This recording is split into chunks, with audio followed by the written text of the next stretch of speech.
नमस्कार प्यारे बच्चों व दोस्तों, कैसे हैं आप सब। आशा करती हूँ आप सब अच्छे होंगे। मैं अनीता आपके अपने YouTube channel Hindi concept and fact with Anita ma'am में आप सभी का स्वागत करती हूँ। मैं आप लोगों के लिए लेकर आ रही हूँ हिंदी व्याकरण की क्लासेस। आशा करूँगी ये सभी क्लासेस आप लोगों की परीक्षा में बहुत ही उपयोगी सिद्ध होंगे। अगर आप लोगों को मेरी वीडियो अच्छी लगे तो वीडियो को लाइक करें व चैनल को सब्सक्राइब करें ताकि आपको आने वाली वीडियोज़ की नोटिफिकेशन मिलती रहे, और वीडियो को ज़्यादा से ज़्यादा शेयर करें। तो बच्चों, आज हम एक बिल्कुल छोटे से 2 क्वेश्चन ही हैं, ये मान के चलो, उनके ऊपर थोड़ी सी चर्चा करेंगे। तो आप लोगों ने हमेशा शब्द पद ये चीज़ें सुनी हैं, तो बहुत बार देखा है हमने, बच्चे शब्द और पद के बीच में बहुत ज़्यादा कन्फ्यूज होते हैं। ज़्यादातर तो ये मान के चलते हैं कि शब्द और पद दोनों चीज़ ही एक होती हैं, हालांकि दोनों में बहुत बड़ा डिफरेंस होता है। तो बच्चों, आज हम कोई स्पेशल टॉपिक लेके नहीं चल रहे हैं, सिर्फ 2 क्वेश्चन ही हैं, उनमें अंतर, उनमें डिफरेंस करेंगे, और उसके बाद कंटिन्यूटी में हमारी सारी की सारी वीडियोज आपके सामने आती रहेंगी। तो बच्चों, आज का अपना क्वेश्चन ही हम ये मान के चलेंगे,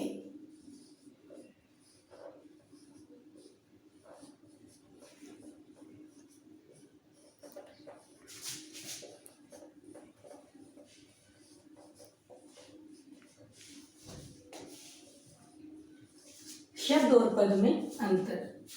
तो आपको यहाँ लिखते ही समझ में आ चुका होगा कि यहाँ हमारे सामने क्वेश्चन भी 2 ही है, एक शब्द का और एक पद का। अंतर हम तभी करेंगे जब हमें शब्द के बारे में पता होगा, जब हमें पद के बारे में पता होगा।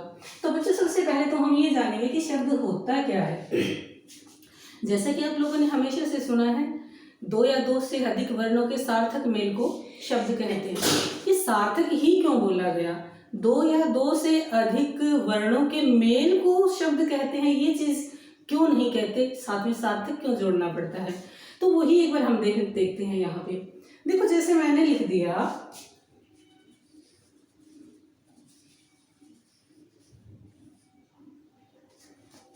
दो या 2 से अधिक वर्णों का मेल है, इन्हीं वर्णों से मैंने लिख दिया, और इन्हीं वर्णों से मैंने लिख दिया। यहाँ भी 2 या 2 से अधिक वर्णों का मेल है, यहाँ भी 2 से अधिक वर्णों का मेल है, यहाँ भी 2 या 2 से अधिक वर्णों का मेल है। लेकिन हम सब जानते हैं, ये जो मैंने लिखा है लकम, ऐसा कोई शब्द होता ही नहीं, ऐसी कोई चीज ही नहीं होती है। तो कहने का मतलब क्या है, इसका कोई अर्थ ही नहीं होता है, और जिसका अर्थ ही नहीं है वो शब्द कहाँ से होगा? इसका भी अर्थ होता है, इसका भी अर्थ होता है। तो हम कहेंगे 2 या 2 से अधिक वर्णों के सार्थक मेल को शब्द कहते हैं। सार्थक मेल को मतलब जिनका कोई ना कोई अर्थ निकलना चाहिए। सिर्फ वर्णों का मेल शब्द नहीं, बल्कि वो कैसा होना चाहिए? सार्थक होना चाहिए। तो 2 या 2 से अधिक वर्णों के सार्थक मेल को शब्द कहते हैं। अब देखो, दूसरी बात आती है पद। हमने बहुत जगह पे देखा है, टॉपिक का नाम ही इस तरीके से लिखा मिलेगा हमें, शब्द या पद।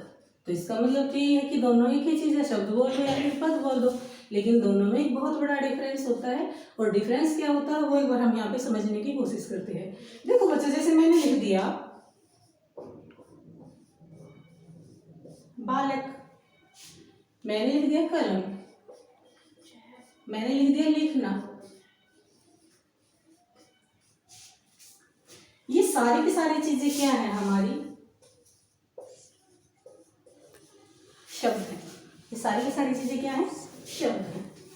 लेकिन अब मैंने लिख दिया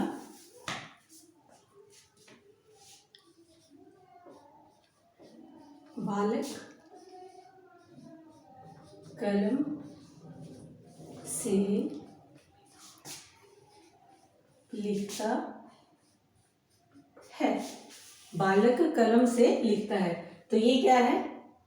ये पद नहीं, ये वाक्य है। ये क्या है? वाक्य। शब्द भाषा की सबसे छोटी सार्थक इकाई होती है, और वाक्य भाषा की सबसे बड़ी इकाई होती है। तो ये अपना क्या है? वाक्य।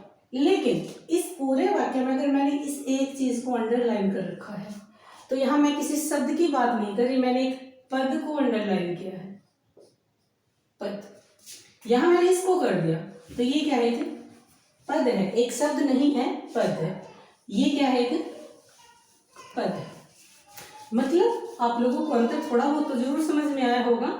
जब वो हमने अकेले लिख रखे, अकेले का मतलब जब हमने स्वतंत्र रूप से लिख रखे हैं तो वो शब्द हैं, लेकिन जब उन्हीं शब्दों को हम वाक्य में लिख देते हैं तो वो क्या बन जाते हैं, पद बन जाते हैं।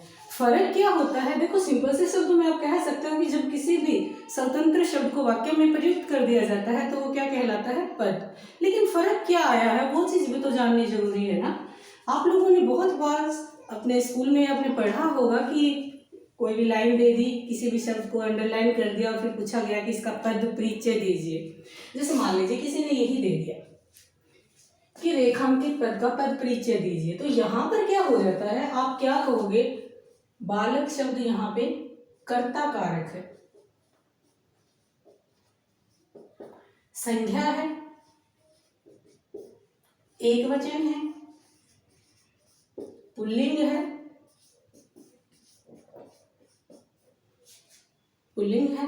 कहने का मतलब क्या है, जैसे ही कोई शब्द वाक्य में आ जाता है उसके ऊपर व्याकरण के नियम लगने शुरू हो जाते हैं। तो हम कह सकते हैं कि जब कोई शब्द वाक्य में प्रयुक्त होकर व्याकरणिक नियमों में बंध जाता है तो वो क्या कहलाता है, पद कहलाता है। मान लीजिए आपसे एग्जाम में पूछा गया कि इसका पद परिचय दीजिए, तो आप यहाँ पे क्या कहोगे, ये क्रिया है, पुल्लिंग रूप में है, एक वचन है, वर्तमान काल है। कहने का मतलब ये जब अकेले लिखे जाते हैं तो ऐसी कोई भी चीजें इनके ऊपर लागू नहीं होती, परंतु जैसे ही ये वाक्य में आ जाएंगे तो इनके ऊपर सारे के सारे व्याकरण के लिए नियम लगने शुरू हो जाते हैं। तो हम यही कहेंगे कि शब्द क्या है, वर्णों का सार्थक मेल,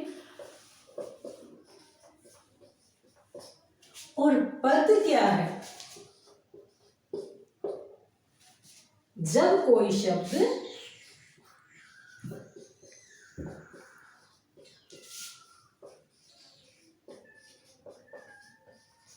वाक्य में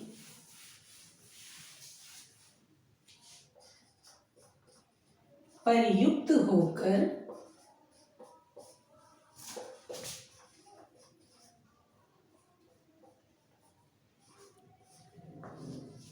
व्याकरणिक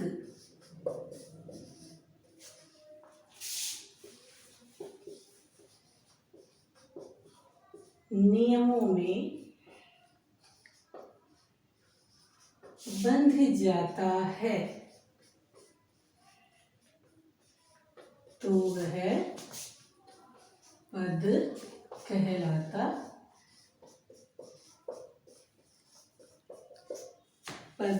कहलाता है। तो बच्चों आज तो हम बस एक अपने चैनल के बारे में आप लोगों को बताने के लिए, थोड़ा सा इंट्रोड्यूस करवाने के लिए छोटी सी वीडियो मैं लेकर आई हूँ, और अब कंटिन्यूटी में हमारी पूरी की पूरी वीडियोज आपके सामने आएंगी। पूरा हिंदी व्याकरण हम उसके अंदर डिस्कस करेंगे। आशा करती हूँ आपको मेरी वीडियो पसंद आई होगी। एक बार फिर से मैं कहूँगी चैनल को सब्सक्राइब करें ताकि आपको अगली वीडियो की नोटिफिकेशन मिल सके। वीडियो को लाइक करें, शेयर करें। नमस्कार।